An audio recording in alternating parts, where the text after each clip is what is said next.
इस वीडियो में हम कसर के मौजू को समझेंगे।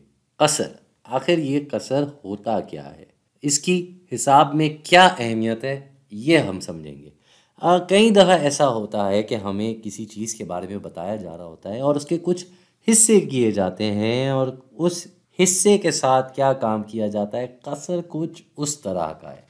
अब मैं इस तरह बताऊंगा तो पूरी तरह से तो बात समझ में नहीं आ पाएगी, इसलिए सबसे अच्छा तरीका होता है समझाने का कि हम कोई मिसाल की बात कर लें। और क्योंकि हम पाकिस्तानियों को खाने का बड़ा शौक़ है तो हम खाने की मिसाल से ही शुरू करते हैं। भाई, हमारे पास ये एक पिज़्ज़ा है और पिज़्ज़ा में आपको पता है कि पनीर बड़ी इस्तेमाल की जाती है और उसके साथ साथ कुछ जैतून भी इस्तेमाल किया जाता है जिसको हम अंग्रेज़ी में ऑलिव कहते हैं। ये देख रहे हैं आप, काले काले ऑलिव बने हुए हैं, इसमें ये जैतून बने हुए हैं। अब अगर हमसे पूछा जाए कि कितना हिस्सा है जिसमें ऑलिव है, कितना हिस्सा है जिसमें नहीं है, इन सब के लिए हमें क्या करना होगा, हम इस पिज़्ज़ा के कुछ बराबर हिस्से कर देते हैं। तो हमने यहाँ इस पिज़्ज़ा के ये 4 हिस्से कर दिए, ये 1, ये 2, ये 3 और ये 4। ठीक है जी, ये इसके 4 हिस्से हो गए। अब अगर हमसे पूछा जा रहा है कि कितने हिस्से में ऑलिव यानी कि जैतून है, हमें दिख रहा है कि हाँ, यहाँ ये 1 2 3 है, यहाँ पे भी हैं और इधर भी हैं, यहाँ अलबत्ता हमें नहीं नज़र आ रहे। तो इन 4 हिस्सों में से 3 हिस्से हैं जहाँ जैतून है। तो अगर हमें इसका जवाब देना हो कि कितने हिस्से में जैतून है, हम बोलेंगे कि 3 हिस्सों में जैतून है। लेकिन 3 हिस्से तो हमने लिख दिए, ये कितने हिस्सों में से 3 हिस्से हैं? ये 4 हिस्सों में से 3 हिस्से हैं। तो जो मुकम्मल हिस्से होते हैं वो नीचे आ जाता है 4, यानी कि जैतून के साथ 3/4 हिस्से हैं।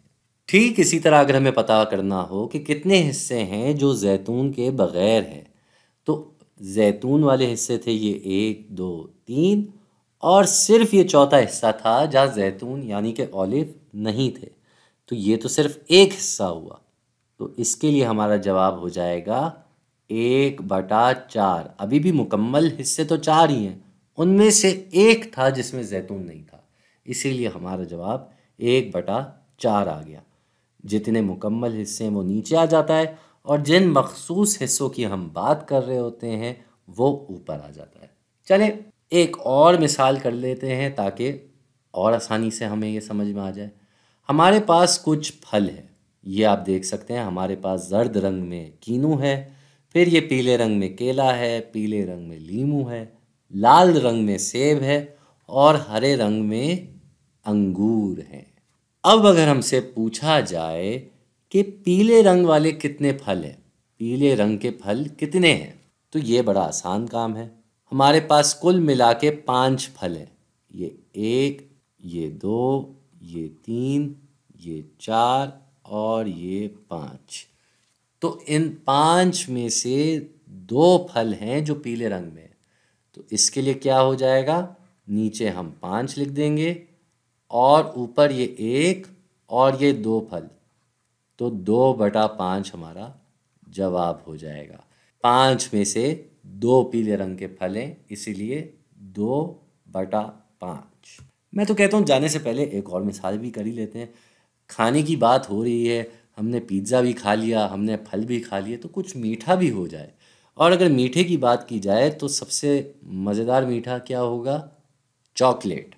ये हमारे पास एक चॉकलेट बार है जिसके कितने हिस्से हुए हुए, ये 1 2 3 4 5 6 और 7 हिस्से हैं भाई इस चॉकलेट के। और हम क्या कह रहे हैं कि हमने इसमें से कितने हिस्से खा लिए, ये 1 हिस्सा खा लिया, 2 और 3 हिस्से हमने खा लिए। तो अगर हमसे पूछा जाए कि खाई गई चॉकलेट कितनी थी, कितना हिस्सा खा लिया गया, तो इसके लिए क्या जवाब होगा भाई, इसके लिए जवाब होगा ये 1 हिस्सा, ये दूसरा हिस्सा और ये तीसरा हिस्सा। कुल मिला के 7 हिस्से थे। तो इधर नीचे आ जाएगा 7 और ऊपर क्या आ जाएगा भाई, ऊपर आ जाएगा 3, क्योंकि 3 हिस्से हम खा चुके हैं। और अब हमने इतना कुछ खा लिया, हमारा पेट भर गया, तो इस वीडियो को यहीं ख़त्म करते हैं। उम्मीद है कि आप कुछ हद तक समझ गए होंगे कि कसर में होता क्या है और इसकी हिसाब में अहमियत क्या है।